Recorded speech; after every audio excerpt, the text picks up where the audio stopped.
Welcome to Elevate the Game, where DFW's top leaders drop gems on success, strategy, and legacy with your hosts, George Abreu and Eric Badiwala. Let's get into it.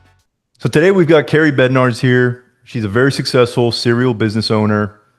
She's got from a wellness care center to real estate to salon. I'm not sure, I'm probably missing something there. And she's got an amazing family. So we're going to be talking about her secret sauce and how she does it all. Keri, can you give me a quick snapshot of your businesses right now and what you've been up to? Sure. Thanks for having me, George. I currently am focusing on building some mental and behavioral health support clinics. They are franchises. We went this direction in an effort to build something that we could have someone else run and manage that was within our passion and mission in life. We still are actively investing in real estate, doing some real estate development. Also, I do have a hair salon that my daughter runs for us. But you know, we've done different things. One thing that we've been very successful in is raising capital for a crowd fund. Venture capital crowdfund, and that has given us the ability to kind of look at some of these other things like the mental health franchise. We have a passion about mental health, and we really wanted to find something that would give us the ability to give back in a big way the last decade of our working career. And this is allowing us to do that and has been very rewarding. That's awesome. So, there's a lot of people out there raising capital for different types of ventures. And I know you've been very successful raising capital for real estate and now these clinics. So what kind of sets you apart when you're out there raising this capital? I think the biggest thing is just being authentic, being super passionate about the project that I'm promoting. Whether it's real estate or the mental health clinics or the venture capital projects, like just really understanding the project and feeling just very convicted that it's the right thing. And I think when you're passionate and you're authentic, when you're talking to people, they want to be part of it, and enthusiastic too. People always say, you're so enthusiastic, like I don't want to miss out. And so I think it's just that. I think you just got to be authentic and really love what you do. Work it within your passion. Yeah. No, you've mentioned passion quite a bit. I think that's very important. If you're not passionate about it yourself, it doesn't come off that way and people don't get behind you, I think. So, and you're really good at doing that. I think, So if somebody here that's listening to the podcast and they're trying to raise capital or thinking about raising capital for a new venture, what tips can you give them to be successful? I think what helped me the most and what made us the most successful is being in the right rooms with the right people.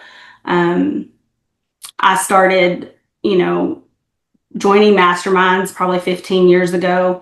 I think that's super important, to surround yourself with people who are doing the things that you want to do and that can speed up that learning process. I also think that it's super important to love what you're doing, be passionate about what you're doing. I think it's important to be able to find balance in what you're promoting. And the biggest thing is just learn. I'm always listening to podcasts when I'm getting ready in the morning. When I'm in my car, I'm not listening to music. I'm listening to a podcast. It drives my husband crazy a little bit because I've always have a podcast playing. But I feel like that has given me an edge because I've learned so much quicker. Nice. Yeah, I think I stopped listening to music years ago and started listening to podcasts. So, business owners, they go through challenges. What's one of the biggest challenges that you've had to overcome throughout the years?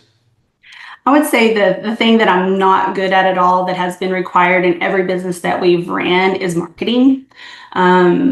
it's not that I'm not good at it. I don't enjoy being on camera, but I think it's super important to hire those people that are better than you are at those things that you're not great at, right? Surround yourself with the people that can support you and do better than you would do. And the way you do that is being in the right rooms and finding those people, finding business partners, finding finance partners to do your projects. All of those things have been super important for our businesses. Got it. Got Yeah, it. marketing is the hardest thing for me. So maybe partnering with somebody that's enjoys the marketing part. Yeah, so we with our mental health clinics, one of our partners is a CPA because I don't enjoy bookkeeping either. And then the other partner owns a marketing company. Nice. Nice. And because of that, we've been able to scale very quickly. Good stuff. Well, sounds like things are going really well for you. A lot of the guests here on the podcast, they're looking towards the future and how they can create passive income to enhance or even replace their current active income. What are your thoughts about having passive income and being able to put your money to work? Everything that we've done from 2006 on has been an effort to create passive income. I think it's important to have multiple streams of income also. When one thing's not working super great, something else can fill in that gap. But it has given us the ability to look at different opportunities like the franchise, because we've had the capital, the passive income to be able to take the time to learn a new business, to get a new business off the ground.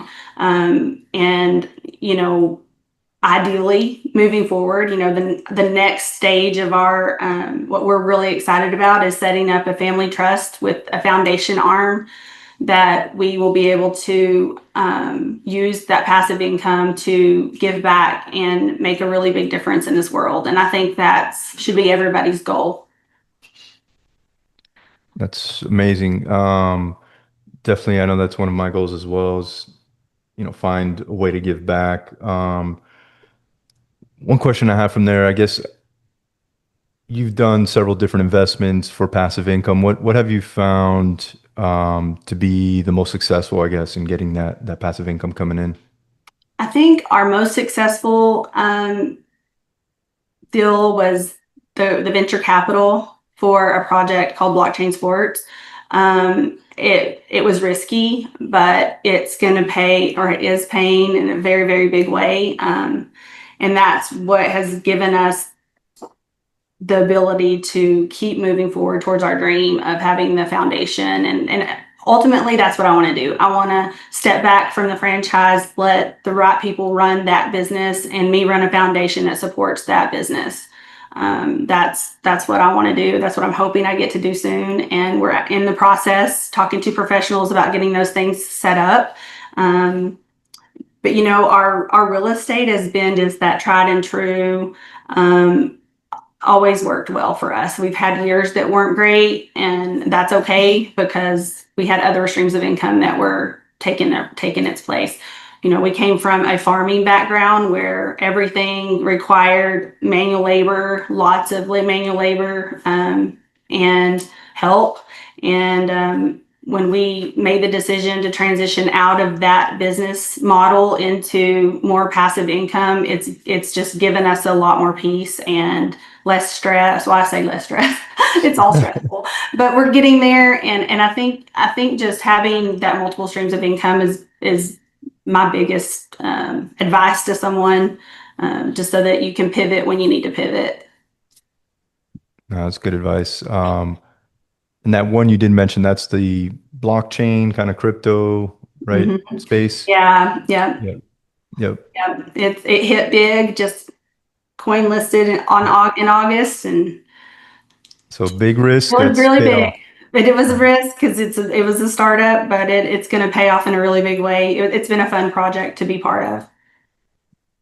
Awesome. Okay, so as we're kind of wrapping up this interview, I know you mentioned the foundation, but do you have any other exciting plans or initiatives for the next 6 to 12 months? Well, we're hoping to get a family office set up with our kiddos. They are all invested in the project. We have two of our kids that are part of the mental health clinics with us as well. And we think there's some big opportunity for us to educate and teach our kids are all entrepreneurs, every one of them.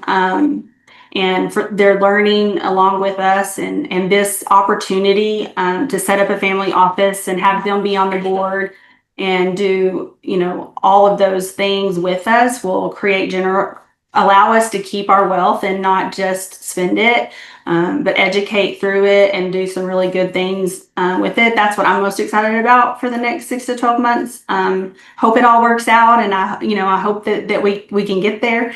It's a lot of things to set up, but I'm excited. We've always wanted our kids to learn with us and to understand money and finance and investing and have the freedom that entrepreneurship gives.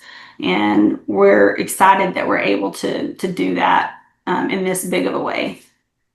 Yeah, no, I love seeing that. I mean, one thing I've always appreciated about you is your large, beautiful family that is always around you. And that's one of my goals for sure. I've taught my girls since they were tiny all about business, and I've had them open little businesses here and there. So that's awesome to see that it's come full circle for you. And they're growing so big. They're getting so big and beautiful. My goodness. We have 6 grandsons under the age of 5 right now, and 1 girl on the way. So it is, we have our hands full with family.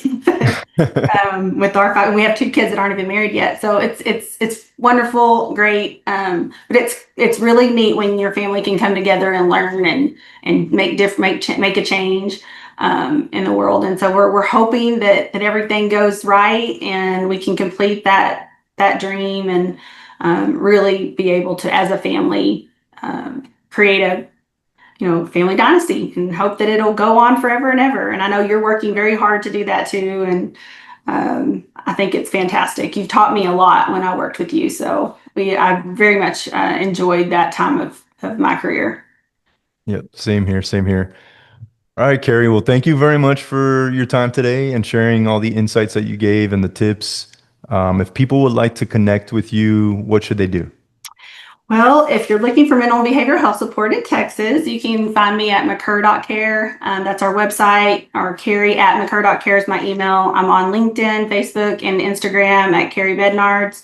And if you're interested in investing in venture capital projects, then you can find me at limitlesscapitalventures@gmail.com. All right. Thank you, Keri. Thanks, George. Thanks for listening to Elevate the Game. If you're a mover and shaker in DFW with game to share, apply to be a guest at elevatethegamepodcast.com/guest.